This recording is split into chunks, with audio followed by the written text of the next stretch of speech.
नमस्कार, मैं हूं संतोष पाठक और आप देख रहे हैं द न्यूज लॉन्चर। राष्ट्रीय स्वयंसेवक संघ की एक बड़ी बैठक देश की राजधानी दिल्ली में होने वाली है और इस बड़ी बैठक से पहले ही देश के प्रधानमंत्री नरेंद्र मोदी विदेश यात्रा पर रवाना हो गए हैं। देश के प्रधानमंत्री नरेंद्र मोदी 2 जुलाई बुधवार को 5 देशों की यात्रा पर रवाना हो गए हैं और इस दौरान वो ब्राजील में ब्रिक्स सम्मेलन में भी शामिल होंगे, जो एक महत्वपूर्ण बैठक होगी क्योंकि हाल फिलहाल में विदेश नीति के मोर्चे पर जितनी बड़ी बार-बार भयानक भूल केंद्र की मोदी सरकार करती आ रही है, तो देखना होगा कि ब्रिक्स के मंच पर क्या कुछ निकल कर सामने आता है। लेकिन राष्ट्रीय स्वयंसेवक संघ की बैठक से पहले प्रधानमंत्री नरेंद्र मोदी का विदेश यात्रा पर जाना ये तो अपने आप में खबर है, क्योंकि भारतीय जनता पार्टी के राष्ट्रीय अध्यक्ष पद के चयन को लेकर रस्साकसी का जो माहौल है, भारतीय जनता पार्टी आलाकमान और राष्ट्रीय स्वयंसेवक संघ के बीच में जो घमासान है, वो अभी भी जारी है और किसी अंतिम नतीजे पर नहीं पहुंचे हैं। तो एक तरफ जहां राष्ट्रीय स्वयंसेवक संघ अपनी स्थापना के बाद अपने प्रभाव को लेकर, अपनी ताकत को लेकर एक बड़ी लड़ाई लड़ रहा है और वो भी उस भारतीय जनता पार्टी के साथ जिस भारतीय जनता पार्टी को संजीवनी ताकत आरएसएस से मिलती है और जिस भारतीय जनता पार्टी के नेता नरेंद्र मोदी जो कि देश के प्रधानमंत्री हैं, वो आरएसएस के स्वयंसेवक और प्रचारक रह चुके हैं और राष्ट्रीय स्वयंसेवक संघ ने ही पहले उन्हें गुजरात का मुख्यमंत्री बनाने में और फिर देश का प्रधानमंत्री बनाने में महत्वपूर्ण भूमिका निभाई। लेकिन उसी दौरान जब आरएसएस एक बड़ी चुनौती झेल रहा है, उसी दौरान कांग्रेस पार्टी ने राष्ट्रीय स्वयंसेवक संघ पर एक बड़ा आरोप लगा दिया। राष्ट्रीय स्वयंसेवक संघ पर संविधान को लेकर, राष्ट्रीय ध्वज को लेकर, उनके कामकाज को लेकर, भारतीय संविधान और कानून को न मानने को लेकर अतीत में कई तरह के आरोप लगते रहे हैं। लेकिन फंड को लेकर राष्ट्रीय स्वयंसेवक संघ पर बड़ा आरोप कह सकते हैं कि आमतौर पर अब तक आपने सुना नहीं होगा, लेकिन कांग्रेस के एक बड़े नेता ने आरएसएस की फंडिंग पर सवाल उठा दिया है और फंडिंग भी कुछ लाख रुपए का नहीं है, कुछ करोड़ रुपए का नहीं है, बल्कि ये फंडिंग का जो सवाल उठा दिया है, ये 250 करोड़ रुपए की फंडिंग का सवाल उठा दिया है। जी हाँ, आपने बिल्कुल सही सुना है। कांग्रेस के बड़े नेता ने, कांग्रेस के दिग्गज नेता ने ये सवाल उठा दिया कि राष्ट्रीय स्वयंसेवक संघ के पास जो उनका अपना खर्चा चलाने के लिए, जो कामकाज के लिए, अपने सम्मेलन के लिए, कार्यक्रमों के लिए जो वित्त पोषण होता है 250 करोड़, पूरे 250 करोड़, ये कहां से आते हैं, ये जांच करो से। अब राष्ट्रीय स्वयंसेवक संघ के कामकाज के ढर्रे को समझने वाले, आरएसएस के तौर तरीकों को समझने वाले, क्योंकि मैंने लंबे समय तक भारतीय जनता पार्टी और राष्ट्रीय स्वयंसेवक संघ को कवर किया है, तो आरएसएस का एक तर्क होता है कि स्वयंसेवक देते हैं, गुरु दक्षिणा का कार्यक्रम का आयोजन होता है। लेकिन इस तरह का सीधा आरोप 250 करोड़ रुपए की फंडिंग का आरोप, और ये लगाया किसने?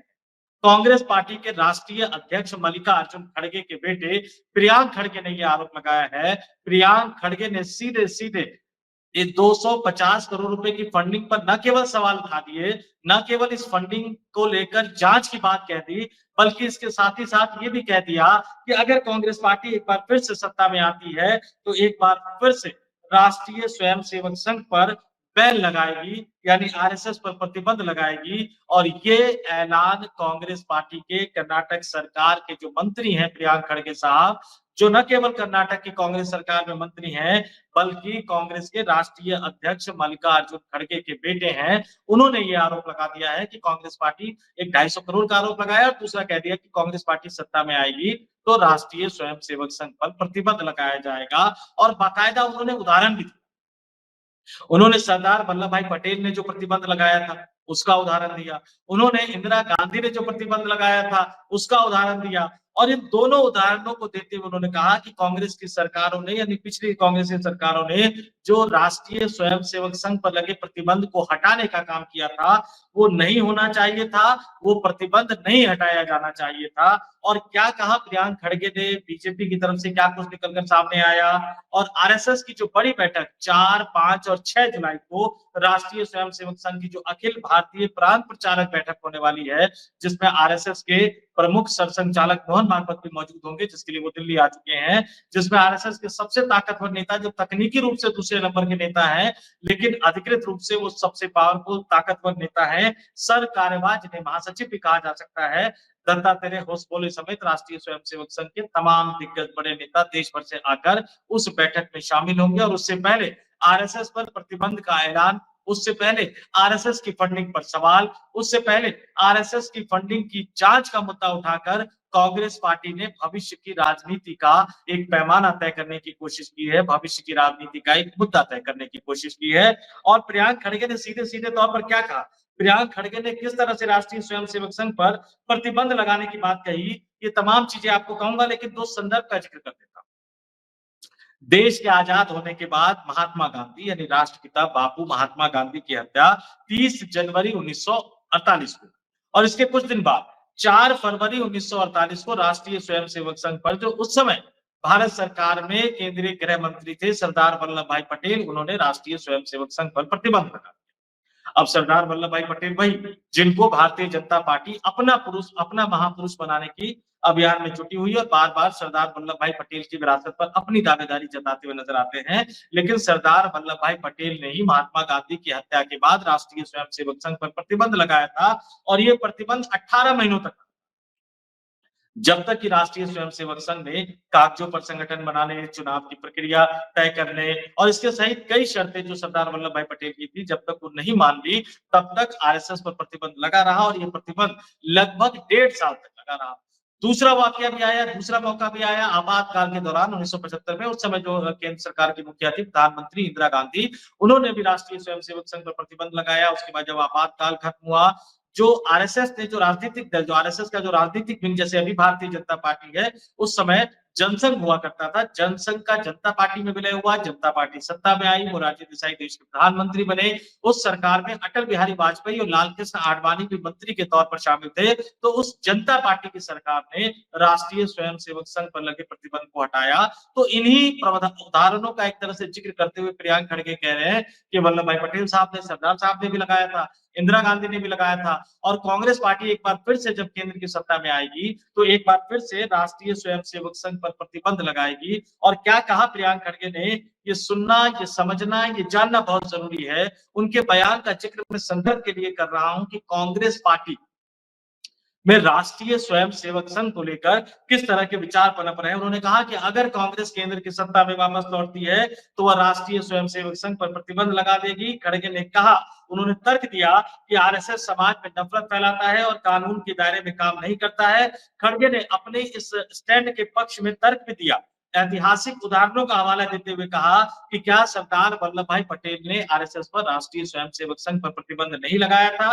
और आगे ये भी कहा कि वे यानी आरएसएस उनके पैरों में, यानी सरदार साहब के पैरों में गिर गए थे और आश्वासन दिया था कि वे देश के कानून का पालन करेंगे।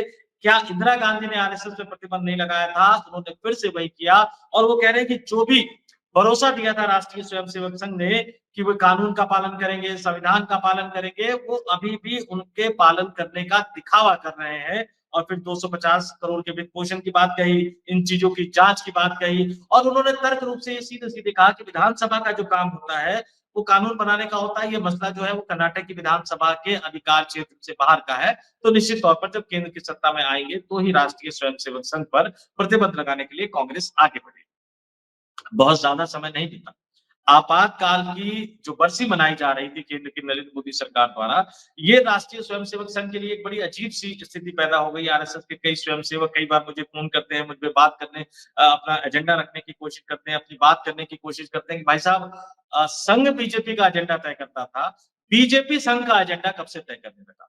तो बीजेपी जो है इमरजेंसी आपातकाल की बरसी मना रही थी, एजेंडा तय कर दिया। इसी तरह के कार्यक्रम में आरएसएस के बड़े नेता दत्तात्रेय होसवाले साहब भी शामिल हुए। न्यूज लॉन्चर में अलग से हमने बकायदा इस पर आपको डिबेट दिखाया। आशीष चित्रांशी और भाऊ का जो डिबेट था वो बताया कि दत्तात्रेय होसवाले साहब का बयान का क्या मायने है। उसके बाद इंडियन यूथ कांग्रेस ने, यानी कांग्रेस का जो यूथ विंग है, उन्होंने किस तरह से कर्नाटक की पुलिस में शिकायत दर्ज करवाई, उन्होंने बकायदा दत्तात्रेय होसवाले साहब के खिलाफ। तो एक तरफ आरएसएस जहां बीजेपी से जूझ रहा है, एक तरफ जहां आरएसएस गुजराती लॉबी से जूझ रहा है, दूसरी तरफ राष्ट्रीय स्वयंसेवक संघ के ताकतवर नेता, मैं बार बार इसका जिक्र इसलिए कर रहा हूं क्योंकि आरएसएस के हायरकी, आप सब मोहन भागवत का चेहरा जानते होंगे, नाम जानते होंगे, सरसंघ चालक है, लेकिन आरएसएस के हायरकी कुछ कुछ भारत के संविधान की तरह से। मोहन भागवत मतलब भारत के राष्ट्रपति की तरह, यानी भारत के राष्ट्रपति के पास जिस तरह से पावर नहीं होती, मोहन भागवत साहब के पास भी उस तरह के पावर नहीं है। वो सिर्फ एक तरह से चेहरा है, भारत में सरकार को चलाते हैं प्रधानमंत्री, इसी तरह से राष्ट्रीय स्वयंसेवक संघ को चलाते हैं उनके तकनीकी रूप से दूसरे नंबर के नेता सर कार्यवाह दत्तात्रेय होसवाले साहब।